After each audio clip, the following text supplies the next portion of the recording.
দর্শক দেখুন, যাচাইয়ের কাজ শুরু করলেন বিচারকেরা। তৈরি 202 লগইন আইডি। কমিশন ও প্রশাসনের সঙ্গে বৈঠক প্রধান বিচারপতির।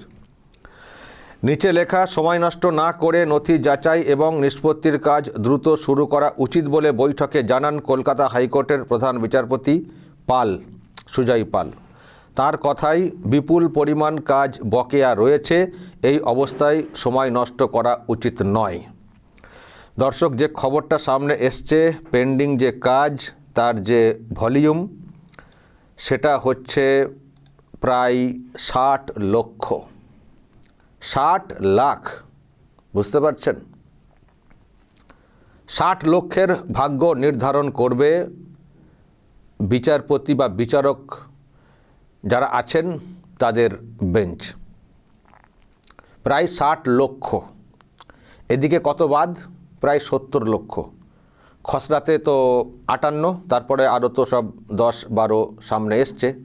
যারা আসেননি, হিয়ারিংয়ে ডাকা হয়েছিল, আসেননি, বা অনেকে নথি জমা করেছেন কিন্তু সেগুলোতে কাজ হবে না, সেটা একটা বড় সংখ্যা। সব মিলিয়ে প্রায় ওখানে 10-12 লাখ। তার মানে ওখানে অলরেডি 70 লাখ হয়ে গেছে বাদ, 70 লাখ। এদিকে 60 লাখ এখন যাচাই করতে হবে। আমি জানি না, প্রথমত যা সময় আছে তার মধ্যে কবে কিভাবে নিষ্পত্তি করা সম্ভব হবে। কারণ সামনে যে 28 তারিখে ফাইনাল তালিকা কিন্তু প্রকাশ করবে নির্বাচন কমিশন। ফাইনাল তালিকা, যেহেতু সুপ্রিম কোর্ট অ্যালাউ করে দিয়েছে বা বলে দিয়েছে, ফাইনাল তালিকা প্রকাশ মানে নির্বাচনের কাজ একেবারে করতে কোনো সমস্যা হবে না, পুরো একেবারে রাস্তা পরিষ্কার হয়ে যাবে। কারণ ফাইনাল তালিকা প্রকাশ না, বাকি যেটা পেন্ডিং সেটা তো অ্যাডিশনাল সাপ্লিমেন্টারি হিসেবে প্রকাশ পাবে। যতটা হবে ততটা প্রকাশ পাবে। নমিনেশনের আগে পর্যন্ত ঝাড়াই বাছাই করা যাবে। ফলে দর্শক, এই যে 60 লাখ, সেটা কতটা সম্ভব হবে? কারণ ভোট যদি ঘোষণা হয়ে যায়, শিডিউল যদি বলে দেওয়া হয়, সেই মতো ভোট কিন্তু করাতে হবে। ওই 60 লক্ষ বাকির মধ্যে 10 লাখ বাকি রয়ে গেছে, তার মানে ভোটটা এখন হবে না, পেছাতে হবে, ওটা কিন্তু হবে না। ভোটের নির্ঘণ্ট ঘোষণা হয়ে গেলে ভোট কিন্তু আটকাবে না। যদি এখানে এই যাচাই বাছাই আটকে থাকে কিছু, সে আটকেই থেকে যাবে, ভোটের পর আবার হবে। বাকি দিয়ে কিন্তু ভোট হয়ে যায়, ভোট কিন্তু আটকাবে না, কারণ ফাইনাল তালিকা 28 তারিখেরটা, বাকিটা অ্যাডিশনাল। ফলে যদি এখানকার শাসক চায় যে সবার নামটা যাচাই বাছাই হয়ে যাক, তাহলে শাসকের আর যাই হোক বাধা দেওয়া কিন্তু উচিত না। আর কোনো রকম কোনোভাবে এই কাজকে বাধা দেওয়া, ধীর গতি করে দেওয়া উচিত না, বেশি হুজ্জতি করা উচিত না, বেশি জটিলতা তৈরি করা কিন্তু উচিত না। যদি হয়, যাদের নাম বাদ যাবে তাদেরকে আমি এখন থেকে বলে দিচ্ছি, তারা কিন্তু ধরে নেবেন বা বুঝবেন বা এটা মানবেন, আপনারা যে ভোট থেকে বিরত থাকলেন, ভোট দিতে পারলেন না, তার জন্য দায়ী একমাত্র এখানকার শাসক। কারণ এরা প্রথম থেকে বিগড়াচ্ছে।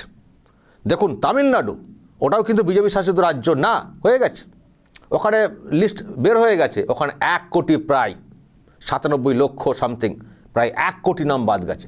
কোনো দেখেছেন ওখানে মুভমেন্ট করতে, রাস্তাতে হইচই করতে, কমিশন ঘেরাও করতে দেখেছেন? ওখানে তো বিজেপি শাসিত রাজ্য না। তাহলে যত গণ্ডগোল এখানেই একমাত্র বিজেপি জিততে পারেনি বলে যা খুশি করছে। তো তামিলনাড়ুতে বিজেপি তাহলে জেতার চেষ্টা করতো না? তাহলে তো ওখানেও তো যা খুশি করার অভিযোগটা আসতো, কই সেরকম তো কিছু আসেনি। ওখানে কমপ্লিট হয়ে গেল সময়ের মধ্যে, হাতে এখনও সময় রয়েছে, ভোট তো একসঙ্গে হওয়ার কথা, পশ্চিমবঙ্গ তামিলনাড়ু একসঙ্গে ভোট হবে। ওখানে কমিশন কাজ গুছিয়ে ফেললো, এরপর ভোটের প্রিপারেশন নিচ্ছে। তো ভোট একসঙ্গে ঘোষণা হবে, 5টি রাজ্যের একসঙ্গে ভোট হওয়ার কথা, সব ঘোষণা হয়ে যাবে। আর পশ্চিমবঙ্গটা কি বাদ যাবে নাকি?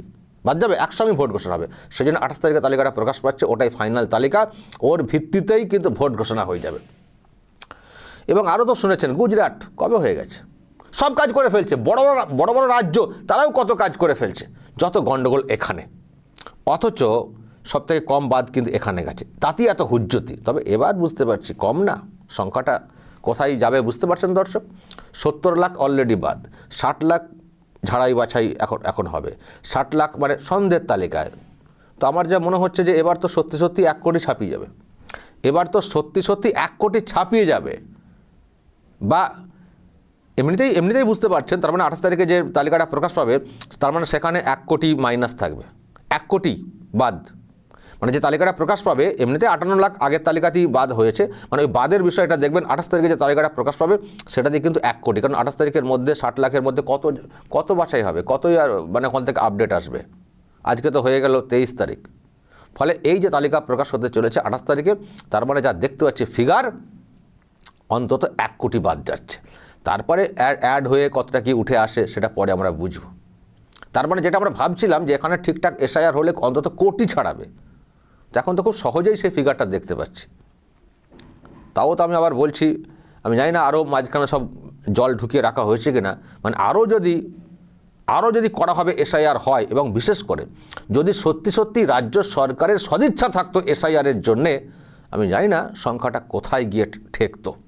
যদি এখানে এই সরকার না হয়ে যদি এখানে ডাবল ইঞ্জিন সরকার বা তামিলনাড়ুর মতো কোনো সরকার, মানে যারা অন্তত এসআইআরকে বাধা দেয়নি, বিজেপি শাসিত না হলেও এরকম যারা এটাকে খুব গুরুত্বপূর্ণ কাজ বলে মনে করে, এরকম সরকার যদি থাকতো, তার মানে প্রথম থেকে যদি এসআইআরের কাজে নির্বাচন কমিশনকে এখানকার অফিসাররা ঠিকমতো কাজ করতেন বা করতে দেওয়া হতো এখান থেকে, আমি জানি না সংখ্যাটা কোথায় গিয়ে ঠেকতো। তো যাই হোক, মন্দের ভালো, যা হচ্ছে ঠিক আছে, এখনই কোটির কাছাকাছি পৌঁছে যাচ্ছে। তারপর সরকারের পরিবর্তন ঘটলে রিভিশন তো হবেই, নিশ্চয়ই এখানে বাকিগুলোকেও টেনে বের করা হবে পরবর্তী সময়। তো দর্শক, এই হচ্ছে ব্যাপার। বিচারকরা তৈরি হয়ে গেছেন, লগ ইন আইডি 202 তৈরি হয়ে গেছে, এমনিতেই 250 বিচারককে কাজে লাগানো হচ্ছে। তো আমি কয়েকটা পয়েন্টের আকারে এখানে রেখেছি। প্রায় 60 লক্ষ বিতর্কিত অভিযোগের নিষ্পত্তি করতে হবে। সব থেকে বেশি ফিগার, মানে ঝাড়াই বাছাইয়ের ব্যাপারটা, মুর্শিদাবাদ সব থেকে বেশি, ওখানে গণ্ডগোল আছে, হওয়ারই কথা, বর্ডার এলাকা, বুঝতে পারছেন তো, মুর্শিদাবাদ মালদা ওইসব এলাকায় তো বেশি হবে, তো সব থেকে বেশি মুর্শিদাবাদ। এবং সেই সঙ্গে যেগুলো উঠে আসছে 24 পরগনা, 24 পরগনা, এখানেও প্রচুর পেন্ডিং। দর্শক, সেই মনে আছে তো, দক্ষিণ 24 পরগনার শীর্ষে উঠে গেছিল। কিসের শীর্ষে? না, একটা কেউ মারা যাননি, পুরো 100% লোক বেঁচে আছেন, বা একটা কেউ ভুয়ো ভোটার, ফেক ভোটার না, পুরো 100% বুথ, একেবারে 100% প্রেজেন্ট, সবাইকে ফর্ম দেওয়া গেছে। এরকম বুথের সংখ্যার নিরিখে কোন জেলা সবার শীর্ষে ছিল? ভাইপোর জেলা, দক্ষিণ 24 পরগনা। তো স্বাভাবিক, ওইসব এলাকায় তো এরকম তো থাকবেই। এখন তো এআই দিয়ে ইত্যাদি করে তো কমিশন তো একটু দেখছে না, করা হবে, ফলে ওখানে তো বেশি হবেই। তো মুর্শিদাবাদ সব থেকে বেশি, 24 পরগনার কথা উঠে এসছে, এবং আরও সব ফিগার আমি জেলা ওয়াইজ পরে পেলে আপনাদেরকে সেটা পুরোটা দেখাবো। তো এই হচ্ছে ব্যাপার। তো এখন 250 জন বিচারককে নিয়োগ করা হচ্ছে, পাওয়া গেছে, লাগবে 294। তবুও দেখা হচ্ছে বাকিগুলো কীভাবে ম্যানেজ করা যায়, বা একজনকে যদি একাধিক কেন্দ্রের দায়িত্ব দেওয়া যায় যেখানে কাজের চাপ কম আছে।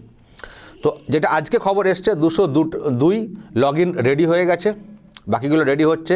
কীভাবে কাজ করবেন, সিস্টেমে কীভাবে ঢুকবেন, সব ট্রেনিং কিন্তু দিয়ে দেওয়া হয়েছে। কালকে থেকে পুরো দমে তারা সব কাজ করতে পারবেন। আজকেও কিছু কেমন ব্যাপারটা এসছে কাজের। আর প্রধান বিচারপতি কলকাতা হাইকোর্টের, তিনিও উদ্বিগ্ন, না এত পেন্ডিং, তিনি বলেছেন সময় নষ্ট করা কিন্তু চলবে না। এমনিতেই শুনেছেন সব ছুটি বাতিল করে দেওয়া হয়েছে। তো দিয়ে এখন পুরোপুরি কাজ শুরু হয়ে যাবে। 202 লগ ইন রেডি হয়ে গেছে। আর একটা মিটিং আজকে হয়েছে দর্শক, একটা মিটিং হয়েছে, সেটা হচ্ছে যে মানে পুলিশ বা পুলিশ আধিকারিক যারা আছেন তাদের সঙ্গে একটা মিটিং হয়েছে, যে কীভাবে এই যে সেন্ট্রাল ফোর্স আসার কথা আছে তাদেরকে কীভাবে কি ইউজ করা হবে, কোথায় করা হবে। বলা হয়েছে যে কাউকে কিন্তু বসিয়ে রাখা কিন্তু চলবে না। এই সেন্ট্রাল ফোর্স ব্যবহারের জন্য যেমন এখানকার প্রশাসন, পুলিশ প্রশাসন, তারা যেমন বিষয়টা দেখবে, তেমনি সেন্ট্রালি নির্বাচন কমিশনের উদ্যোগেও বা নির্বাচন কমিশনের তরফ থেকেও কমান্ড করার মতো এইরকম অফিসার তারাও কিন্তু থাকবেন। কারণ এর আগে বহু অভিযোগ এসছে যে সেন্ট্রাল ফোর্স এসছে বটে, কিন্তু তাদেরকে কাজে লাগানো হয় না ঠিক মতো, বসিয়ে রাখা হয় বা এমন জায়গায় তাদেরকে রাখা হয় তাদের আসল কাজ তারা করতে পারেন না। এবং সে সঙ্গে আরও সব কারচুপি বা ইচ্ছে করে সমস্যা তৈরি করা হয়, যাতে করে তারাও খানিকটা সুবিধা চান আর কি। সুবিধা চাইলেই তাদেরকেও আমাদের সুবিধা পাইয়ে দেওয়ার জন্য দাবি করতে হয়। আমি তো দর্শক একটা বক্তব্য আপনাদেরকে শুনিয়েছি, প্রাক্তন আইপিএস কোচবিহারের প্রাক্তন এসপি দেবাশিস ধরের বক্তব্য। তিনি বলেছেন যে রাজ্য পুলিশের দায়িত্ব থাকে রসদ জুগিয়ে দেওয়া, কোথায় থাকবেন, কোথায় কি করবেন, কি খাবেন না খাবেন, কোন গাড়ি। তো এটা হচ্ছে রাজ্য পুলিশের দায়িত্ব থাকে। তো এরকম অভিযোগ আছে যে দায়িত্ব থাকা রাজ্য পুলিশের এবং এমন এমন দায়িত্ব রসদ জোগানোর বিষয়টা, সেখানেই কিন্তু ঠিকঠাক ম্যানেজমেন্ট করা হয় না, সমস্যায় ফেলা হয় সেন্ট্রাল ফোর্সকে। পরে তাদের পাশে থাকার চেষ্টা হয় যখন তাদেরকে লাইনে আনা যায় যে আপনাদেরকে কিন্তু আমাদেরকে পুষিয়ে দিতে হবে। এটা অবশ্য পুলিশের লোকেরা করেন না, করেন নেতারা করেন, এবং তারা অবশ্যই ব্যবহার করার চেষ্টা করে সরকারি বেসরকারি বা পুলিশকে ব্যবহার করে। তো তাদের এই সমস্যার মধ্যে, তাদেরকে সমস্যার মধ্যে রেখে পাশে থাকার বার্তা দিয়ে খাবার দাবার থাকা ভালো করছি, একটু দেখে দেবেন, একটু চুপ থাকবেন, একটু ঘুরে আসবেন, অমুক তমুক, এই করে তাদেরকে কিন্তু সাইড করে রাখা হয়। তো এই অভিযোগ, এই খবর তো এসছে, কমিশনের কাছেও আছে। তো কমিশন কিন্তু পরিষ্কার বলেছে প্রত্যেকটা যেন প্রপার ইউজ করা হয়, সেন্ট্রাল ফোর্সকে আনা হচ্ছে, প্রপার ইউজ যেন তাদেরকে করা হয়, যেন কোথাও মিসগাইড না করা হয় আর অন্যদিকে বসিয়ে না রাখা হয়। তবে এখন খানিকটা সুবিধা হয়েছে, এখন তো জিপিএস এসে গেছে। আগে যেমন সেন্ট্রাল ফোর্স গণ্ডগোলের খবর শুনলে কোথাও যেতে চাইলে তাদেরকে পুলিশের যারা দায়িত্বে থাকেন তারা মিসগাইড করে এদিক সেদিক ঘুরিয়ে দিয়ে টাইমটা পার করে দিতেন, কিন্তু এবার লোকেশন মারলেই কিন্তু সেখানে পৌঁছে দেবে তাদের গাড়ি, জিপিএস এসে গেছে। তো এরকম আধুনিক সিস্টেম নাকি করা হচ্ছে, আরও সব ব্যবস্থাপনা চলছে। তো আজকের বৈঠকে কিন্তু এই সব সেন্ট্রাল ফোর্স আসছে, কীভাবে কী ইউজ করা হবে, স্পর্শকাতর বুথ কোথায় কী সব রয়েছে সেসব জানা এবং সেখানকার নিরাপত্তা আঁটাসাঁটা করা, রুট মার্চ করা, কনফিডেন্স বিল্ড আপ যেটাকে আমরা বলি সেগুলো করা, এই সবের ক্ষেত্রে কিন্তু আজকে একটা মানে প্রাথমিকভাবে একটা বৈঠক হয়েছে, যেহেতু সেন্ট্রাল ফোর্স আসছে। আপনারা শুনেছেন 1 তারিখের মধ্যে 240 কোম্পানি 1 তারিখের মধ্যে, আবার 10 তারিখের মধ্যে আরও 240 কোম্পানি, তার মানে 10 মার্চের মধ্যে 480 কোম্পানি। এবার হিসেব করে নিন সংখ্যাটা, এক কোম্পানি খুব কম করে হলো 100। এবার ফোর্সটা, এবার একটা ফোর্সের অনুযায়ী, রেজিমেন্ট অনুযায়ী কোম্পানির একটা সিস্টেম আছে, কম বেশি আছে। তো একটা বিরাট অঙ্কের ফোর্স সেটা আসছে, এবং যেটা খবর প্রথম ধাপে কোম্পানি ঢুকছে, ফোর্স ঢুকছে 28শে মার্চ, মানে এই 28শে ফেব্রুয়ারি, মানে যেদিন এই ভোটার তালিকা প্রকাশ পাবে। কারণ এদিকে তো হুঁশিয়ারি দেওয়া আছে না, তালিকা প্রকাশ হলে নাম বাদ গেলে আমরা এই করব সেই করব। তো ঠিক আছে, আগে থেকে ফোর্স আসছে, ভালো, এসে যাক। তবে সেসব আর কিছু করার নেই, করার জায়গাও থাকবে না, মুখও থাকবে না, কারণ ফাইনাল লিস্ট তো প্রকাশ হচ্ছে না। তো এটা তো প্রথম ফাইনাল লিস্ট প্রকাশ হচ্ছে, একেবারে সবার তো লিস্ট এখানে আসছে না। সুতরাং আর কিসের জন্য বাদ গেলে আর কী চিৎকার করবে, বাদ যাওয়াতে তো পেন্ডিং হিসেবে তো আরও তো হচ্ছে, তো যান না, ডকুমেন্ট নিয়ে ওখানে দেখান না। সুতরাং চিৎকার আর কোত্থেকে করবেন, আর চিৎকার করা তো মুখটাও নেই। আগে বলছিল কমিশনের লোকেরা নাম বাদ দিচ্ছেন, এবার তো বিচারকরা করবেন, তো বিচারককে ধরবেন এবার। ফলে একেবারে জাঁতা কলে পড়ে গেছে, ফাটা বাসে আটকে গেছে তৃণমূল কংগ্রেস। তো যাই হোক দর্শক, যা হচ্ছে ভালো, একটা আলাদা আমেজ আমরা পাচ্ছি। খানিকটা হতাশ লাগছিল আমাদের কমিশনের পদক্ষেপ এবং কী হবে ভবিষ্যৎ, কিন্তু এখন দেখতে পাচ্ছি ঠিকঠাকই বিষয়টা এগোচ্ছে, তুলনায় বেটার। পুরোপুরি আশা না করাই ভালো এই বাংলায় থেকে, তুলনায় বেটার। ফলে আমরা পজিটিভ এনার্জি পাচ্ছি যে তার মানে ভোটের পরিবেশ তৈরি হচ্ছে, মানুষ ভোট দিতে বের হবেন। আর এবার তো দেখবেন মানুষ কিন্তু প্রচুর মানে রাস্তায় মানে ভোট দিতে বের হবেন। কারণ কেন বলুন তো, কারণ এবারই মানুষের মধ্যে একটা তাগিদ থাকবে যে আমার নামটা এসছে তো, বা আমার নামে আমি ভোট দিতে পারবো তো, একবার দেখে আসি। ফলে প্রত্যেকের মধ্যে কিন্তু একটা তাগিদ থাকবে এবারে ভোটটা দেওয়ার। ফলে ভোট কিন্তু এবার মানুষ নিজের ভোটটা নিজের দেওয়ার চেষ্টা করবেন। ওখানে গিয়ে যদি তারা দেখতে না পান যে আমার ভোট নাম আছে, ভোটে পেলাম না, তখনই চব্য হবে, প্রশ্ন তৈরি হবে, তখন তো অনেক কিছু ঘটতে পারে। আর এদিকে এত বাদ, মানে মৃত ভোটার বাদ, ভুয়ো ভোটার বাদ, অন্য নামে যে ভুয়ো কার্ড তৈরি করে ভোটটা দেবেন, ওই ছাপ্পা ব্যাপারটা, সেই সুযোগটাও থাকছে না শাসকের। ফলে শাসক বাঁচবে কোত্থেকে? ভোটে ভাঙন হয়েছে, সংখ্যালঘু ভোট সরে গেছে, এদিকে বিজেপি তার ভোটকে আরও বেশি একত্রিত করার চেষ্টা করেছে, এদিকে ভোটের এই রকম পরিবেশ, ছাপ্পা রিগিং করার চান্স কম, পুলিশের 28 সেন্ট্রাল ফোর্স বা কমিশন 28 ভাব, তার সঙ্গে ডিজিটাল সাপোর্ট, যাবে কোথায় তৃণমূল কংগ্রেস? ফলে এবার কিন্তু অতটা সহজ না। ওনাকে যেমন ভেবে রয়েছেন যে আবার মনে হচ্ছে তৃণমূলই চলে আসবে, ভেবে থাকুন, কিন্তু আমার যেন কোথাও মনে হচ্ছে একটা বিরাট মিরাকাল কেন, যেটা পালস সেই অনুযায়ী ঘটার কথা সেরকম কিন্তু হতে চলেছে।